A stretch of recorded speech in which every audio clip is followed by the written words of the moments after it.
Eco-diverse na pasyalan mula sa marine ecosystem, volcanic steam vent at iron-rich na mga bato. Yan ang mga pasyalan sa Negros Oriental. G tayo dyan, kasama si Ian Cruz.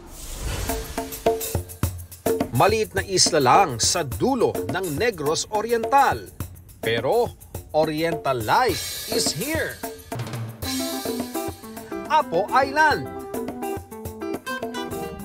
Lalo na kung masisilayan ang mahigit 400 makukulay na coral species. Marami ding isda, ganun. Tapos yung mga corals buhay. Buhay talaga.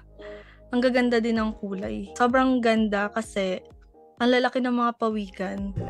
Di nakapagtatakang isa ito sa best diving spots sa bansa at sa daigdig. Pero di lang yan ang kamanghamanghang pasyalan sa Negros Oriental.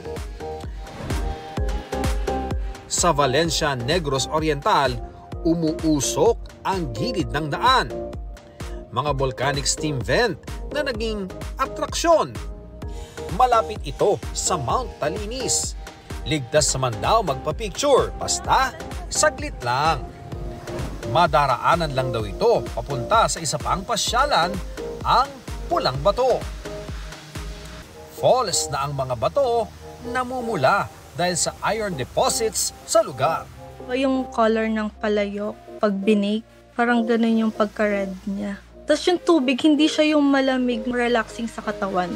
Parang ang sarap magbabad, so sobrang bitin. Kung may chance, babalik talaga ako. Ian Cruz nagbabalita para sa GMA Integrated News.